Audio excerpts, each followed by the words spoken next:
Mis primos solían contarme relatos para ponerme los pelos de punta, aunque en el fondo sabía que no todo era un invento suyo. Había una leyenda en particular que me obsesionaba por completo, la de una entidad, una bruja que levitaba en las noches más oscuras con los brazos abiertos, imitando la postura de una virgen, pero no había ni un ápice de divinidad en esa aparición. Al contrario, daba la impresión de que adoptaba ese gesto para mofarse cruelmente de la devoción de quienes tuvieran la mala suerte de cruzarse en su camino. ¿Qué tal? Muy buenas noches, querida comunidad de Historias de Medianoche.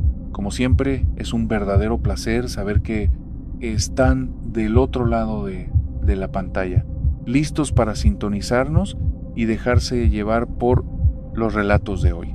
En esta ocasión, nuestro viaje nos conducirá a un rincón sumamente misterioso, un sitio cargado de misticismo, a veces luminoso y otras tantas perverso, un territorio escalofriante. El Cerro de la Estrella, ubicado en Iztapalapa, aquí en la Ciudad de México.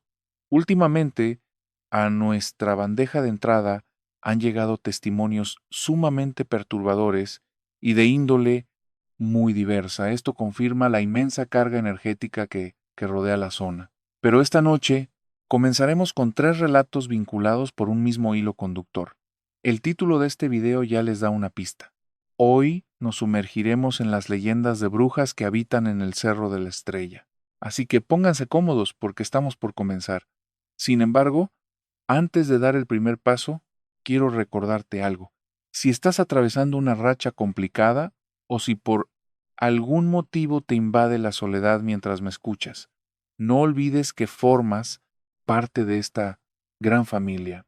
Aquí estamos y pase lo que pase, nunca te dejaremos solo, porque en este camino avanzamos juntos. Ahora sí, apaga la luz, cierra los ojos y déjate envolver. Estás escuchando Historias de Medianoche. Mi nombre es Alexander y tengo 23 años. Hace unos meses tuve que mudarme con mi tía Ceci a Iztapalapa, a una vivienda que queda prácticamente a los pies del Cerro de la Estrella. No crean que lo planeé. Mi madre tuvo que emigrar por trabajo a los Estados Unidos y a mí me tocaba concluir mis estudios universitarios aquí en la capital. No tenía opción, o hacía eso, o me quedaba desamparado en un departamento cuyo alquiler no podía costear.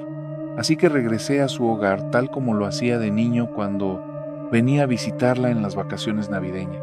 Ese lugar siempre me transmitió mucha tranquilidad. A pesar de los años que tiene encima, la construcción se conserva impecable. Pero lo mejor es el jardín. El patio delantero irradia una energía maravillosa.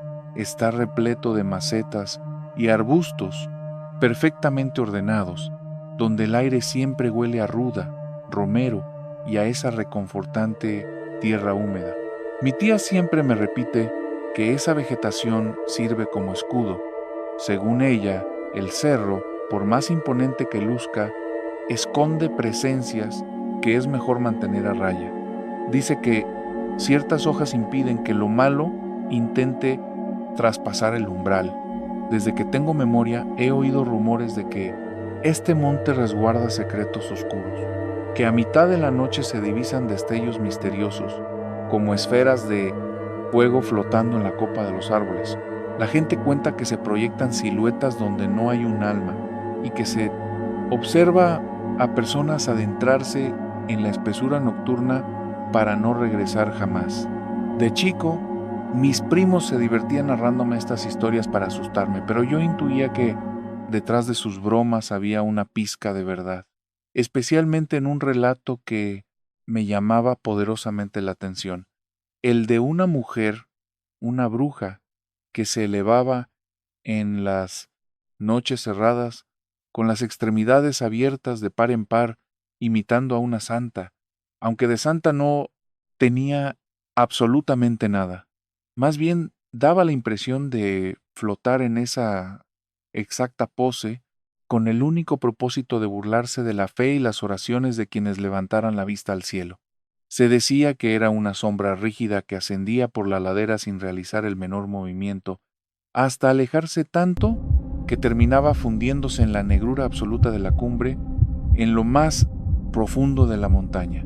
Jamás logré averiguar el origen de aquella leyenda, pero todos los chicos de la zona, los vecinos de la calle y de los alrededores con los que solía jugar fútbol, comentaban que lo habían escuchado alguna vez, aunque nadie se la había topado de frente.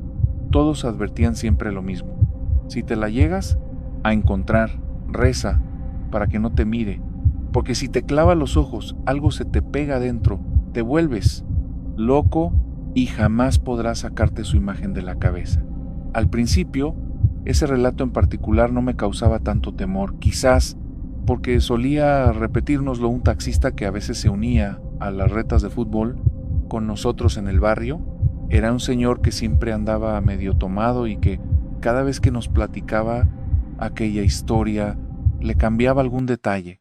Por eso yo consideraba que todo aquello era simplemente una de tantas leyendas urbanas. Aunque era un relato sumamente intrigante y atractivo, me parecía más bien un cuento de terror diseñado para asustar a los niños pequeños. Hasta que un día, alguien de mi entera confianza, alguien que no ganaría nada con mentirme, me confesó una experiencia espeluznante relacionada con esa aparición. Ocurrió una noche en la que yo me encontraba sumamente estresado por los pendientes de la escuela, quejándome de todo lo que tenía que hacer. En medio de mi mal humor llegó a saludarme mi primo Iván, que estaba de visita en la casa. Él es hijo de mi tía Sei, pero ya no residía allí porque se había mudado al norte de la ciudad. Curiosamente, ahora era yo quien dormía en su antigua habitación. Recuerdo perfectamente que me encontraba en la cocina. Mi tía ya se había ido a dormir y yo no lograba concentrarme con mi tarea. De pronto, se me hizo muy extraño notar que mi primo aún no se marchaba. Según yo, ya se había despedido de su mamá y se había ido. Pero al levantarme para apagar el televisor que me estaba distrayendo, lo vi parado allí todavía, justo al lado de la ventana, apartando apenas un poco la cortina, con la mirada fija y perdida hacia la silueta oscura del cerro. Al acercarme a preguntarle si le ocurría algo malo, me confesó que se había arrepentido de salir tan tarde, que sentía un mal presentimiento y que prefería quedarse a pasar la noche en el sillón de la sala. De inmediato le dije que no fuera absurdo, que mejor subiera a dormir a su antiguo cuarto. Al fin y al cabo, yo planeaba quedarme despierto trabajando hasta muy entrada la madrugada. Sin embargo, me insistió en que detestaba esa habitación, sobre todo por la ventana y la vista que daba hacia el exterior. Les aseguro que en ese preciso momento pensé que me estaba tomando el pelo. Sus gestos y su tono de voz daban la impresión de que iba a contarme una broma o un relato de terror ficticio, pero él jamás se comportaba de esa manera. Fue entonces cuando me miró fijamente y me susurró lo siguiente: no te vayas a reír, de verdad, pero necesito que por un momento te olvides de todas las advertencias que te hacía cuando éramos niños, cuando te decía que no creyeras en las leyendas urbanas de los vecinos ni en las supuestas cosas extrañas que se aparecían por este rumbo. Te lo digo en serio, necesito desahogarme contigo. Esto solo se lo he contado a un amigo cercano, pero siento una carga tan pesada que necesito sacarlo de mi pecho. Sé que tú vas a confiar en mí de verdad, porque presiento que el día que se lo revelé a él, no se burló en mi cara solo por pura cortesía, pero a ti te lo quiero contar con toda sinceridad. Solo júrame que vas a creerme. Yo solté una risa nerviosa y contenida. Le respondí que hablara sin rodeos, que a mí no me asustaban tan fácil las historias de miedo. Sin embargo, al observar la profunda angustia con la que me hablaba, la extrema seriedad de su rostro, sus ojos que se llenaban de lágrimas y ese temblor incontrolable en su voz, la sonrisa se me borró por completo de los labios. Lo que me relató sucedió en el año 2016, cuando él apenas tenía 20 años. Una noche cualquiera, de regreso de una fiesta por la zona de Ermita con unos amigos, le tocó estar al volante debido a que se había llevado el coche para pasar por su novia pero después de ir a dejarla a su casa, ya iba de vuelta completamente solo en el vehículo. Él siempre prefería que alguien más se encargara de conducir para poder beber a gusto, y también porque le causaba una extraña inquietud transitar por esas calles tan solitarias que colindaban con el cerro a altas horas de la noche, cerro que, al caer la noche, le provocaba una profunda inquietud. No era por la penumbra, ni tampoco a ese silencio de la madrugada cuando las calles quedan desiertas, un instante donde el aislamiento es absoluto y te asalta la sospecha de que si algo aparece o si te ocurre una desgracia, estarás solo para enfrentarlo. Sin embargo, el trayecto transcurría tranquilo hasta que, ya próximo a su hogar, se topó con que la calle principal por la que solía subir se encontraba bloqueada. En el lugar brillaban las luces de 2 patrullas de policía y una ambulancia. Jamás se enteró de qué había ocurrido, pero el paso estaba prohibido. Sin más remedio, tuvo que dar la vuelta para desviarse por una ruta alterna, una vía secundaria que subía en paralelo, mucho más pegada a la falda del monte, un callejón oscuro. Ese camino siempre me dio mala espina, me confesó, y no por leyendas de aparecidos o cosas paranormales, sino por esa tremenda soledad que se respira ahí. Aunque hay viviendas a los lados, la mayoría lucen en un estado de abandono total y la iluminación es pésima, apenas sostenida por postes viejos con marañas de cables colgando. No obstante, ya pasaban de las 2:30 de la madrugada y lo único que anhelaba era estar ya en mi casa. Me relató que conducía muy despacio, llevando el reproductor de música a un volumen casi imperceptible. Los neumáticos golpeaban con dificultad los hoyos del camino maltrecho cuando, de repente y sin el menor aviso, el vehículo comenzó a sacudirse violentamente, como si un bulto pesado se hubiera desplomado sobre el techo. Al mismo tiempo, se sintió como si algo se hubiera atascado entre los ejes de las ruedas. No fue el impacto seco de un golpe, sino la extraña sensación de que algo se había aferrado con fuerza al toldo, un peso descomunal que aplastaba la carrocería y que, simultáneamente, hacía sentir que acababa de arrollar un cuerpo. Pisó el freno a fondo mientras sentía que la sangre se le congelaba. Pensó que se había destrozado la suspensión o, peor aún, que alguna bestia se le había abalanzado encima. Justo en ese punto del relato, la voz de mi primo se quebró de una forma espeluznante, adquiriendo un tono trémulo que no le había escuchado desde la infancia. Sonaba igual que cuando era un niño y me confesaba entre lágrimas los maltratos de su padre. Pasó justo por encima de mí, Alexander. Esa cosa se deslizó desde la parte trasera, avanzando en dirección al capó, y en el preciso instante en que cruzaba sobre mí, logré distinguirla con una claridad espantosa. No emitía el más mínimo ruido, ni gesticulaba en lo absoluto con las extremidades. Simplemente flotaba en el aire como si una mano invisible la estuviera maniobrando con hilos. Y sé que al describírtela pensarás en una bruja, pero te aseguro que no. Se parecía en nada a los monstruos de las películas de terror. Era una entidad completamente diferente, una presencia real y espeluznante. Lo único que mostraba cierta agitación era su ropaje, pues su cabello permanecía rígido, totalmente estático, dándole el aspecto de una imagen impresa en una fotografía antigua. Tal vez suene absurdo, pero esa fue la perturbadora forma en que la contemplé.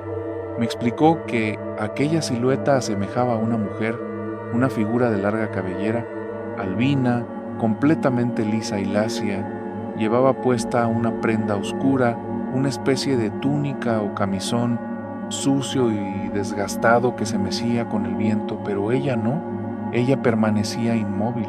Su cuerpo mantenía una rigidez absoluta, idéntica a la de un maniquí suspendido en el aire, aunque rodeado por una presencia abrumadora, una vibración densa y pesada que lo envolvía todo. Lo más espantoso de la escena eran sus extremidades superiores, extendidas de manera rígida hacia los costados, como si estuviera colgada por las articulaciones en un gesto que invitaba a un abrazo macabro, pero sin mostrar la menor tensión. Te lo juro por mi vida, Alexander, no tengo idea de si aquello era un espectro, una bruja o algo del más allá o alguna otra aberración. Lo único certero es que cruzó flotando por encima del auto, y al verla pasar, comprendí de inmediato que mi única salvación era la inmovilidad absoluta, como si yo no existiera en este mundo.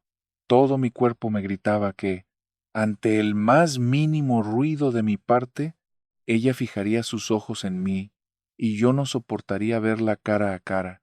Bajo ninguna circunstancia deseaba que girara su cabeza, así que contuve la respiración mirando fijamente su nuca, contemplando su pálida melena y la espeluznante parsimonia con la que ascendía lentamente hacia la colina. Me platicó que la vio elevarse, tal como si el cerro la estuviera reclamando, y que no iba deprisa ni se desvaneció de golpe. Simplemente se fue distanciando con lentitud, suspendida y rígida, igual que un maniquí, hasta que la oscuridad de la noche la devoró por completo. En cuanto logró recuperar el aliento, reanudó la marcha. Evitó a toda costa echar un vistazo al espejo retrovisor y tampoco volteó hacia aquella cumbre. Se enfocó únicamente en los 3 metros de camino frente a sus faros hasta que por fin llegó a su hogar. Se coló adentro en absoluto silencio, sin dirigirle la palabra a una sola alma. Durante varias semanas el sueño se le escapó. Mi tía supuso que aquel desgaste se debía a las desveladas o quizás al exceso de trabajo y a que de nuevo había terminado su noviazgo, pero en el fondo él tenía muy claro lo que le perturbaba. Fue mucho tiempo después, estando en esa misma propiedad, cuando me confió aquello como si fuera un gran secreto, una carga de la que urgía desprenderse antes de que se borrara de su memoria o terminara por perder el juicio, tal vez buscando, de algún modo, mantener latente aquella vivencia. A partir de esa revelación me resultó imposible contemplar ese monte de la manera en que lo hacía antes. Los viejos mitos, los relatos populares y los cuentos de brujería que escuché en mi infancia, mucho antes de mudarme a este rumbo, cobraron un sentido completamente nuevo. Cierta ocasión, instantes previos a conciliar el sueño, me paré rumbo al baño y crucé frente al ventanal del área de lavado. Eché una mirada, distraída, en dirección a la colina, la cual se alzaba bajo una noche completamente a oscuras, sin rastro de luna. De pronto, a lo lejos, alcancé a distinguir un destello tenue que se desplazaba con extrema lentitud sobre la ladera. Aunque solo percibía un resplandor sin una silueta definida, en mi mente se dibujó con total nitidez la figura de una mujer suspendida en el aire. Soy consciente de que aquello fue mera sugestión de mi parte. Sin embargo, entiendo bien que hoy dicho suceso se ha integrado a mi propia existencia y a mis propios temores. Al estar establecido aquí, formo parte de este entorno. Al igual que cualquiera de los habitantes asentados a las faldas del Cerro de la Estrella, cada uno de nosotros, sin excepción, guarda alguna vivencia misteriosa por compartir. ¿Qué tal, amigos? Mi nombre es Sebastián. Me alegra mucho poder estar aquí para relatarles una anécdota personal. Hace algún tiempo, en mi época de estudiante de bachillerato, compartía casa con mis padres en la zona de Iztapalapa. Para transportarme, solía abordar la línea 8 del subterráneo, la cual me llevaba de ida y vuelta entre mis clases y mi empleo en una carpintería. Las distancias eran enormes, pero esa era la realidad que me tocaba afrontar en aquel entonces. Cierta noche, mientras volvía a mi hogar tras un día sumamente pesado, me ocurrió algo sumamente extraño que todavía no logro asimilar. Serían aproximadamente las 10:30 de la noche. Subí al convoy en la estación La Viga, notando que el vagón se encontraba prácticamente desierto. No le di demasiada importancia a los detalles. Simplemente entré al primer espacio despejado que encontré. Busqué asiento y abrí un texto que traía conmigo con la firme intención de aprovechar esos minutos de trayecto para avanzar en mi lectura.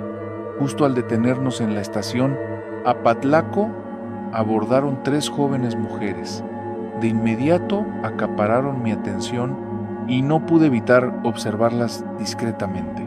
Tenían una piel sumamente clara y su vestimenta recordaba a la de las comunidades menonitas, a pesar de que su cabello lucía un tono castaño bastante oscuro. Una de ellas sostenía firmemente entre sus brazos a un pequeño de apenas unos 2 años de edad. Se acomodaron a poca distancia de mi asiento, y la muchacha que tenía las manos libres fijó su mirada en mí con una sonrisa amable. ¿Qué tal está esa lectura?, me interrogó, haciendo alusión al ejemplar de Carlos Fuentes que yo sostenía por mera obligación escolar. Le comenté que apenas iba en las primeras páginas, pero que estaba resultando mucho más entretenido de lo previsto. Ella asintió cordialmente y me platicó que su progenitor solía ser un gran admirador de las obras de aquel clase de libros, pero que el dueño ya había fallecido 4. Me sugirió que, si en algún momento ocupaba alguno de ellos, con gusto me regalaría los que estaban arrumbados y sin usar en su hogar. Obviamente no creí que fuera una propuesta real, de modo que me limité a decirle que se lo agradecería y que sería genial. Vente con nosotras, bájate aquí y acompáñanos un momento. Vivimos a solo 2 calles. Vas con nosotras y de una vez te los entregamos, me insistió. En ese instante una sensación extraña me recorrió. Aunque su intención fuera que alguien caminara a su lado por seguridad para no andar solas en una zona de peligro, resultaba sumamente sospechoso que metiera en su vida a un completo desconocido de la noche a la mañana. Le di las gracias de nuevo, aclarando que me urgía volver pronto a mi hogar. Ella no se dio por vencida y recalcó que no me demoraría nada, que en escasos 10 minutos estaría de regreso. Además mencionó que cualquier día de esto su madre desecharía toda esa biblioteca y que yo les haría un gran favor si me los llevaba. Su tono de voz era sumamente dulce, casi magnético, y de algún modo lograba que esa charla tan desconcertante se sintiera prácticamente normal, a pesar de que evidentemente no tenía nada de común. Me invadió la incomodidad, pero no encontré las palabras para negarme sin sonar descortés. Justo en la parada siguiente, Escuadrón 2011, abordaron 3 estudiantes uniformados, 2 muchachos y una chica. Se acomodaron justo enfrente de mí y empezaron a clavar su mirada en mi dirección. Después miraron a las mujeres y comenzaron a murmurar en voz baja. La joven me contemplaba con un rostro que reflejaba una profunda angustia.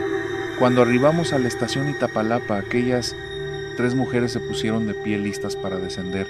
Justo antes de cruzar las puertas del vagón, la que había entablado conversación conmigo se dio la vuelta y susurró: «Nos veremos muy pronto». En esta ocasión, aunque conservaba el mismo tono, su voz arrastraba una vibración extraña, como si arrastrara un objeto extraño en el fondo de la garganta. Sentí como me helaba la sangre. Una vez que las puertas se cerraron de golpe y el tren se puso en marcha, los jóvenes que habían entrado en Escuadrón 2011 se aproximaron a donde yo estaba.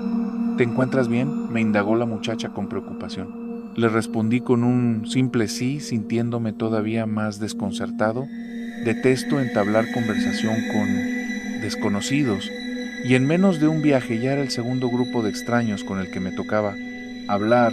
«Oye, pero tú no las conocías, ¿verdad? Me refiero a esas mujeres que llevaban ese muñeco tan espantoso», insistió ella. Le aclaré que no, comentándole que solo se habían acercado a sacarme plática por el libro que traía en las manos. Sin embargo, en ese preciso instante caí en la cuenta de un detalle.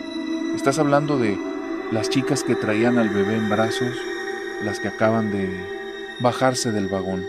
«¿De qué bebé hablas?», interrumpió ella. «Las que se fueron, la última que te habló». Ella cargaba una figura horrible hecha de cartón, con el rostro mal dibujado, ¿A poco pensaste que eso era un bebé? Me quedé helado, completamente mudo y sin saber qué responder. Yo estaba completamente seguro de haber visto una criatura real. Vi cómo se movía, cómo me clavaba sus ojitos tiernos. Se veía tan indefenso que estuve a punto de acariciarle las mejillas de lo lindo que era. De repente otra mujer que viajaba sentada al fondo del metro soltó una carcajada burlona y exclamó que allí no había ningún infante, que se trataba de brujas y que no era la primera ocasión en que se topaba con ellas en esa línea. En cuanto pronunció aquellas palabras, uno de los estudiantes dio un grito asombro y comenzó a darle palmadas bruscas a su compañero en la espalda. Ya ven, les juré que eran brujas. De esa misma manera casi se roban a mi papá hace años. Al escuchar eso, las otras dos señoras que compartían el vagón voltearon horrorizadas con todos nosotros. Y yo, la verdad, sentía un pavor tremendo mezclado con una pena horrible. Por unos instantes, se creó un lazo silencioso entre los pasajeros que compartíamos aquel vagón tragado por las tinieblas, hasta que de pronto, y sin decir palabra, comprendimos que nuestro destino era bajar directamente a esa boca de lobo, sabiendo que el mal acechaba ahí mismo. Te libraste por poco, chavo. Así mero se los arrean rumbo al Cerro de la Estrella. ¿Qué ocurre en esa maldita cumbre? No lo sé, pero ninguno que se marcha con esas cosas regresa para contarlo. En cuanto el tren paró en mi destino, salí volando del subterráneo. Emprendí el camino a mi hogar con un escalofrío tan hondo que jamás he vuelto a experimentar. Una sensación de desamparo absoluto que nunca antes había cruzado por mi mente. Sentí alivio por haber escapado de una desgracia espantosa, pensando que aquellas mujeres habían quedado muchas paradas atrás, ya muy lejos de mi camino. Sin embargo, con cada paso que daba, sentía la imperiosa necesidad de mirar por encima del hombro hacia la penumbra. Me carcomía la idea de que un ser invisible me acechaba entre las sombras. La mente me traicionaba pensando que los aullidos lejanos de los perros eran para advertir de su presencia, asegurando que andaban por los tejados, vigilándome desde las alturas, buscando el momento exacto para atraparme. Al recordar aquello, se me eriza la piel igual que cuando era un crío. No me avergüenza confesar que les tengo un pánico horrible y que el peor de mis tormentos siempre han sido las brujas. Mi nombre es Isabella y la vivencia que les voy a narrar llegó a mis oídos cuando apenas era una tierna infante. Jamás dimensioné su verdadera relevancia sino hasta el día de hoy. Nunca imaginé que tendría el valor de sacarlo a la luz y mucho menos de redactarlo para difundirlo, pero el peso del secreto cambia ahora que ellas han partido. Mi abuelita nos dejó en el año 2019 y doña Carmen, su entrañable compañera y figura central de este relato, partió de este mundo el año anterior. Las únicas almas que custodiaban este suceso ya no se encuentran entre nosotros, y temo que, si guardo silencio, esta verdad se desvanezca para siempre. Corrían mediados de la década de los 2000, y yo apenas rondaba los 11 años de edad. Vivíamos en el estado de Veracruz, específicamente en Zihuapan, un pueblito muy próximo a Catemaco, habitando un caserón que le había pertenecido a mis abuelos de toda la vida.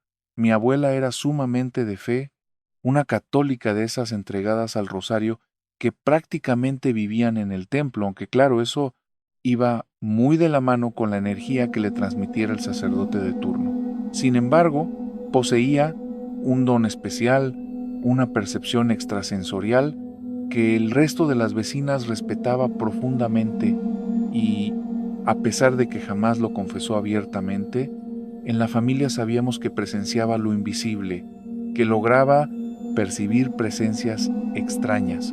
Solía juntarse a rezar con un grupo de mujeres de la comunidad. Serían unas 5 o 6 personas en total. Aseguraban que su fe unida intensificaba la plegaria. y que el Creador les otorgaba el poder de auxiliar a los necesitados desde la distancia, enviando alivio espiritual a rincones desesperados, aun cuando físicamente no pudiesen hacerse presentes. Al frente de este grupo estaba doña Carmen, una señora de origen sencillo pero de un corazón enorme. Mi abuelita me platicaba que aquella mujer en su momento gozó de una gran propiedad y de abundantes comodidades materiales, pero de buenas a primeras decidió desprenderse de todo. Optó por mudarse a una choza humilde en un solar repleto de vegetación, declarando que ese pedazo de tierra era su verdadero lugar en el mundo donde debía permanecer. Fue justamente en esa época cuando comencé a oír murmullos sobre cómo ella y mi abuela realizaban visitas espirituales a los enfermos, daban soporte místico en quirófanos y despojaban de malas vibras los hogares cargados de oscuridad. Evitaban darme detalles precisos, sin embargo, aquello me despertaba una inmensa curiosidad. Con los años, logré comprender que lo que hacía la señora Carmen en realidad era una especie de viaje espiritual, un desprendimiento. Contaban que le bastaba rezar un poco, cerrar los ojos y desprenderse de este mundo. Al retornar de ese trance, solía romper en llanto o reír a carcajadas según lo que le hubiera tocado presenciar del otro lado. Mi abuelita me confesó que Carmen siempre volvía en sí, empapada en sudor. Le explicaba que, aunque su cuerpo físico no se congelaba, su alma experimentaba un frío terrible. Y según lo que le había prometido, mi abuela también llegaría a desarrollar ese don de proyectar su espíritu para servir de apoyo, evitando que Carmen tuviera que enfrentar todo aquello en soledad.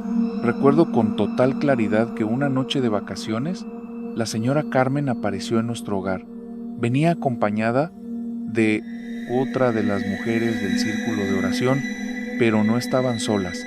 Traían consigo a una mujer desconocida que no pertenecía al pueblo. Se veía joven, refinada, de buen vestir, pero traía el rostro completamente descompuesto por la angustia. Escuché que venía de Boca del Río y que su suegra se encontraba en un estado deplorable, postrada en una cama, consumiéndose por una extraña afección interna, como si se estuviera pudriendo en vida.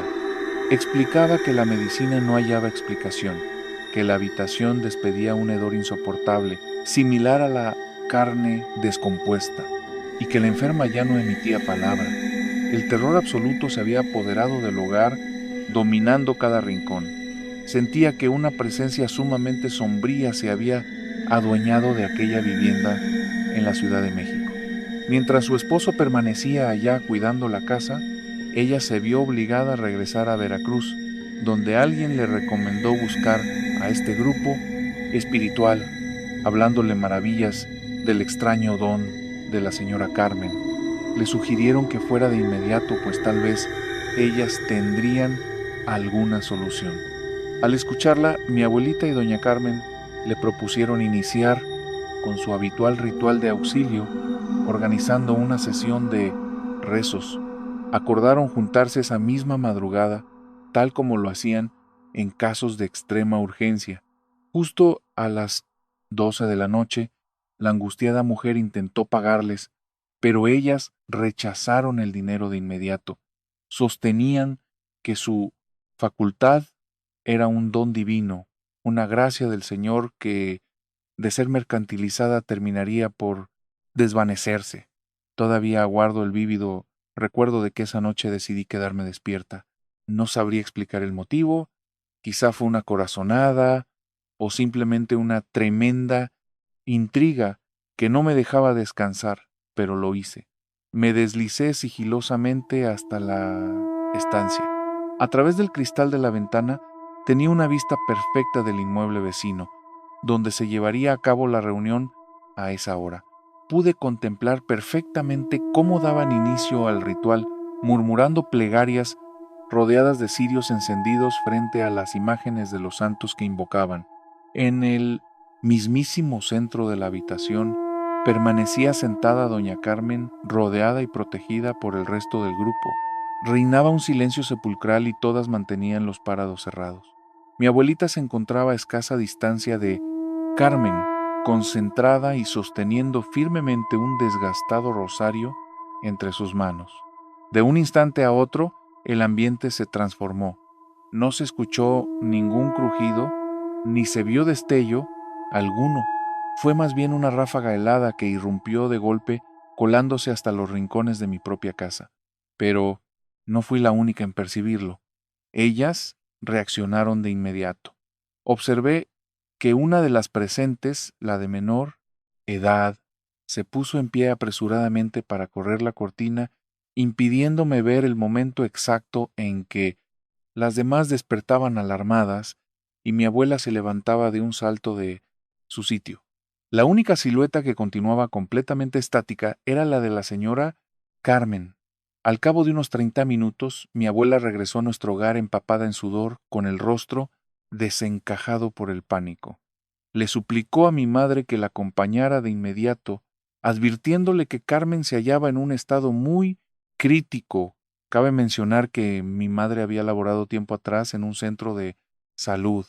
Aunque no poseía el 100% de los conocimientos de enfermería, se le había pegado algo de práctica y, sobre todo, no se alteraba con facilidad.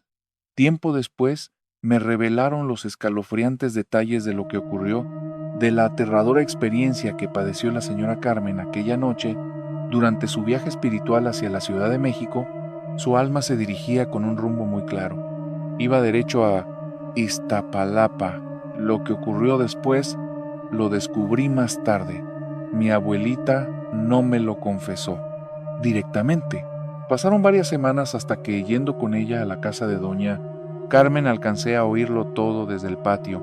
Disimulé por completo, haciendo como que andaba en mis juegos, como si fuera una niña ajena a lo que ocurría o a lo que se andaba secreteando. Por lo que logré rescatar de lo que le platicaban al cura, un padrecito que, por cierto, les caía fatal. Me enteré de que en cuanto la señora Carmen pegó los ojos, sintió esa conocida sensación de flotar, avanzando a toda prisa, casi como si fuera suspendida en el aire hacia su destino, buscando el rumbo que le habían marcado en los rezos. Sin embargo, esta ocasión no apareció ninguna luz, no había destellos ni paz. Aseguró que todo estaba en tinieblas, rodeada de un aire denso, sofocante. De la nada, su cuerpo astral, o como sea que se le llame a eso, comenzó a venirse abajo velozmente, hundiéndose como si una fuerza invisible la arrastrara. Al abrir los ojos en ese otro plano, cayó de golpe sobre una calle desierta y lúgubre, en un lugar desconocido. El silencio era absoluto, no soplaba ni una pizca de viento, pero la acompañaba esa espantosa corazonada de que no estaba sola. Empezó a dar pasos a ciegas, buscando dar con la vivienda de aquella mujer que había implorado auxilio, pero ahí nada tenía pies ni cabeza. Las fachadas de las casas lucían desiertas y deformes, no brillaba ni un solo foco, como si los habitantes las hubieran dejado a oscuras a propósito.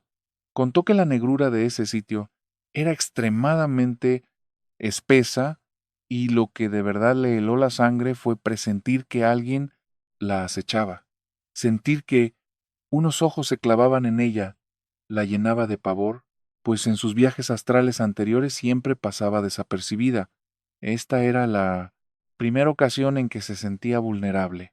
Al principio divisó una silueta a lo lejos, luego otra más, y de pronto ya eran varias que venían corriendo a toda prisa por en medio de la calzada, directo hacia ella. No iban a paso lento, sino que corrían. Eran de esas mujeres vestidas de luto, unas con velo y otras con la cara descubierta. Sus rostros se veían difusos, como si estuvieran desdibujados o no tuvieran facciones. Doña Carmen se espantó y quiso regresar. Rezaba y rezaba con todas sus fuerzas, pero estaba atrapada. No hallaba la salida de ese calvario, incapaz de volver a su forma física. Fue en ese instante de desesperación cuando distinguió el cerro. Hoy en día tengo claro que se trataba del Cerro de la Estrella. La señora Carmen corrió hacia allá para ocultarse, intentando perder a esas apariciones. Avanzaba de una manera extraña, casi flotando sin tocar el suelo. Relató que sintió como si una fuerza divina le concediera la gracia de moverse a una velocidad sobrehumana para escapar de esas tétricas mujeres siniestras. Sin embargo, al pisar el cerro sintió un peso muerto encima, sintiendo que unas garras le arañaban las piernas, restándole fuerzas, como si el suelo mismo se la estuviera tragando. En medio de su loca carrera, divisó una hendidura, una pequeña fosa muy estrecha, de esas donde solo se puede entrar de perfil. Sin dudarlo, 2 veces se escurrió de lado, se acurrucó haciéndose un ovillo y se quedó completamente quieta. El pánico la consumía, pues jamás había experimentado algo tan sentir su presencia. Afuera vio cómo desfilaban aquellas siluetas oscuras, escuchando sus pisadas, sus murmullos, que no articulaban palabras, parecían más bien alaridos ahogados, desprovistos de toda lógica. Unas carcajadas tétricas se mezclaban con chillidos agudos. Aquel eco retumbó en lo más hondo, haciéndole sentir un molesto pitido en los oídos. Poco después, aquella horda de lamentos, risotadas y chillidos comenzó a alejarse en la distancia. Pensó que tal vez era el momento de huir, de descender y buscar el camino de vuelta a su envoltura física, pero no estaba sola en esa caverna. En la negrura del fondo, algo se ocultaba con ella y comenzó a moverse. No eran aquellas ánimas de antes, era una presencia distinta, algo que tal vez ya habitaba allí mucho antes de su llegada, ajeno a su presencia, pero que ahora había despertado y la acechaba con fijeza. Era una criatura indescriptible que de pronto la arrojó violentamente contra el suelo, comenzando a golpearla y rasguñarla. No tenía una forma física definida, pero su saña era real. Doña Carmen soltó un grito desesperado, aferrándose a sus rezos y suplicando la ayuda divina con toda su alma. Y, de golpe, despertó tirada en el piso, justo al centro del círculo. Las demás señoras del grupo de oración lloraban a su alrededor, intentando levantarla y abrigándola con sus rebozos. Mi abuela la sujetaba fuertemente por las manos, temblando de puro terror. Carmen tenía marcas físicas de agresión, moretones y cortes, como si hubiese luchado contra algo de carne y hueso. Mi abuela aseguraba que jamás habían presenciado algo semejante, que era la mismísima primera ocasión en que regresaba de un trance con heridas físicas reales. No era un simple desgaste espiritual, había cruzado el umbral hacia un territorio prohibido, adentrándose en un abismo del cual casi nadie lograba escapar con vida. Pasaron un par de días y mi abuela acompañaba a doña Carmen al mercado. Ella apenas lograba dar unos pasos. De pronto, una bruja local se les aproximó. Era una mujer bien conocida a la que todos respetaban. Solía haber una tregua silenciosa. Ella no interfería con el círculo de oración y las devotas tampoco se metían con ella, siempre y cuando sus caminos no llegaran a cruzarse. Aquella mujer les advirtió que estaba al tanto de los lugares que Carmen había visitado, que su espíritu la había divisado. ¿A poco de verdad sabes que Lupe escapó de la mismísima caverna maldita que está allá en el Cerro de la Estrella? La cuestionó mi abuela con tono desafiante. La vieja soltó una carcajada burlona. Le aclaró que no se trataba de esa conocida cueva, sino de otra muy distinta. Un portal errante que solo se manifiesta ante las almas perdidas, trayéndoles salvación o castigo según la calidad de su espíritu. Añadió que, si hubiese cruzado el umbral del auténtico refugio del maligno, jamás habría retornado. Su cuerpo se habría quedado vacío eternamente, mientras que el tormento de su alma habría sido tan atroz que a ella misma, con toda su brujería, le causaba escalofríos pensarlo. Y yo, Yo solo me hacía la tonta, pero de reojo notaba la mirada de absoluto pánico del sacerdote mientras le contaban todo aquello. Cada uno de los clérigos que pasaban por esa parroquia intentaba mantener bajo vigilancia, por así decirlo, lo que ocurría en el grupo. Algunos con mayor rigor, otros más laxos según la confianza que les tuvieran del grupo y por encima de todo, de la fe que la comunidad depositaba en ellos. Como bien les comenté al inicio de esta narración, mi abuela ya no está conmigo. Tampoco cuento con el cobijo de doña Carmen, quien tanto me protegió y se mantuvo al pendiente a la distancia cuando quedé completamente desamparada. Y justo en este punto concluye el relato de esta velada. Si les apasionan las narraciones de misterios sin resolver, mitos sombríos y sucesos que les robarán el sueño, no dejen de regresar a Historias de Medianoche para desenterrar una nueva leyenda en nuestra próxima entrega. Y si todavía no lo han hecho, los invito a suscribirse al canal, activar la campana de notificaciones y acompañarnos cada semana en una nueva travesía directo hacia lo desconocido. Mil gracias por escuchar y recuerden, hay relatos que mueren en cuanto apagan la pantalla, pero hay otros que apenas están comenzando. Que tengan muy buenas noches.